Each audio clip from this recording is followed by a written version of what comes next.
I love playing any Olympic Games video game. There's always some sort of skill and technique involved. London 2012 is a game I still play today because it was so good. Sega blew it out of the park for Tokyo 2020 with not one, but 4 different video games. And anytime Mario and Sonic go head to head, it's always an event worth playing. However, things are different when it comes to Paris 2024. There is no traditional game to play, and shockingly, there is no Mario and Sonic game. It's the first time we haven't had a summer game featuring them since the series debuted with Beijing 2008.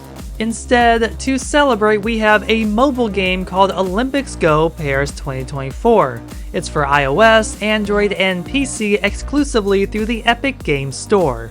Developed by a studio called Enway, they previously made Olympic Games Jam Beijing 2022 for mobile devices. It was a game that forced you to compete with others online, and on top of that, the game was all about digital NFTs and the marketplace. You could trade NFTs and make real money, so instead of celebrating the Winter Games, it was a giant NFT scheme. Now we're right back at it again, only this time there are no NFTs for Olympics Go. But the website does say that you can earn digital pins, which doesn't really look that special. What sets Paris 2024 apart from previous games, besides the obvious, is that the game has you competing, but also building and expanding Olympic venues in the city. Sure, the Olympic Games is about the competition, but the host city, how it transforms itself, and the excitement that comes with it is also a key part in making any Olympic game successful. And this is probably one of the rare video games that has shown that. Of course, none of this is without some downfalls. Not only do you have each venue to unlock and upgrade, but you can decorate around the venues with shops and decorations to enhance the rewards you receive. Winning events will add to your glory meter. Every time you level up, you unlock more to decorate with, but do be warned, it does become costly. Between leveling up venues, athletes, building different shops and decorations to increase your earnings, it's all very time consuming, and possibly costly if you spend real money to speed this process. With that, any sport you play requires energy, which never lasts long, so you either need to wait for more to refill or spend your cash. It's one of the major downfalls of the game. Olympics Go Paris 2024 features 12 sports to play. Iconic sports we all know, alongside the newest addition to the games called breaking, also known as breakdancing. If you played any past Olympic video game, it's all familiar. Those games needed you to master the controls if you wanted to be the best. Paris 2024 is simple, even a bit too simple. Sure, there are challenging difficulties. If you train your athlete, level them up to the recommended level, even going one above, it's never an issue. Before you begin any of these events, it's time to make an athlete. Each sport has one, but customization options are limited. There are enough hairstyles, hair colors, faces, and skin tones to create a competitor that stands out. So getting down to it, I played the PC version of the game, but it's clear that maybe this shouldn't have been made. This is a mobile game through and through. Like swimming. No issue clicking to fill that bar up to launch, but then you need to click and drag the mouse repeatedly in whatever direction to swim. It's tedious, it's dreadful, and is one of the examples that PC was a last-minute thought. Skateboarding and gymnastics were similar. Both go into slow motion to perform the move or series of tricks. For skateboarding, you need to click and drag the shapes before each trick ends. Gymnastics has a number of rings you need to click in time in order to perfect the landing. Typically, archery takes some practice to get that shot at the center of the target. Whereas you always had to account for the changing wind, not so much here. Wind does have an effect, but as long as the aim is on the center, I always get top scores. Then we have shooting, technically skeet shooting. What should be more technical in lining up the shot to the disc is dumbed down. Discs fly by slowly. It's impossible to miss a shot unless you somehow waste your ammo.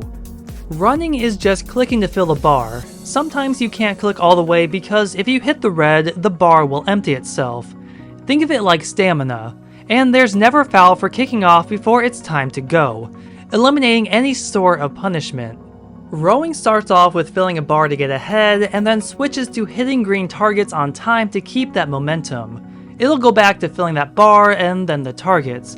Really easy. Golf is an interesting inclusion, maybe one of the least exciting, but unlike other complicated golf games, this was pretty easy. It's no problem getting a hole-in-one. What's odd is how often the ball will slow down, and it should stop, yet there's like this magnetic force drawing the ball into the hole. Though 3-on-3 basketball may be the worst sport of the 12, what should be this complex, hands-on sport is just aiming the ball and shooting it into the basket over and over again, and is the biggest missed opportunity. Breaking is like a cheap knockoff of Dance Dance Revolution. You need to click the right arrows at the right time in order to please the judges. Get most of the judges in the green and you're a shoo-in to win. Meanwhile, fencing is kinda like Guitar Hero. Notes come down the highway, there are single notes and long notes. Switching between the two rows on PC is tricky when notes are so close together.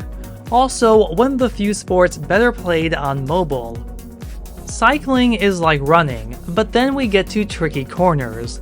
Usually, it's a combination of slowing down and speeding up at the right moments. The game turns these curves into a balancing act. Just keep up with the symbol and curves are no problem. The joy of any Olympic video game is mastering the controls because they're complex, and it makes winning that gold medal all the more worth it. You won't find that here. There's no push to better yourself and beat your record. Sega did a way better job with their Tokyo 2020 version of Sonic at the Olympic Games. It had over 15 events, a number of Sonic characters to play as, traditional and special challenges, and a huge push on exploring Tokyo and its landmarks. That Olympic gaming experience was perfectly translated. Sure, the gameplay was simplified, but it was fun and engaging, even challenging at times. It's the mobile game Paris 2024 needed to be. Even comparing skeet shooting in Tokyo 2020 to that of Paris 2024, it's clear that Tokyo does it way better. Something like this just dumbs down the entire experience. It could be better, but it's not. Paris 2024 falls into a pattern of training athletes to participate in more challenging difficulties, upgrading facilities, adding in new shops and decorations to increase your output on fan points, so you can do all of this and repeat. Basically, it just becomes another typical mobile game of grinding and waiting and repeating. It's here where the game becomes a chore and loses whatever interest it had in the beginning. Olympics Go Paris 2024 has some interesting ideas. The blend of traditional competition mixed with a focus on the Olympic venues that make it all possible. Learning about the game, trying every mode, it is fun at first, but it quickly sinks in on how much of a standard mobile game it is. Its easy controls may be welcoming, but it loses that challenge and skill building that makes any Olympic video game replayable. If anything, it would have been so much better to have a proper Paris 2024 game, even if it was just Mario and Sonic. And that was likely the issue here. The license to make a Paris 2024 game wasn't available for Sega to have, despite reports in January 2023 of a job listing hinting at a new Olympic game. It just never happened. What are your thoughts on having only this mobile game celebrating Paris 2024? Let us know down in the comments. Be sure to like, share, subscribe, and ring that bell to be notified about future content. Thank you for watching, and I'll see you in the next video.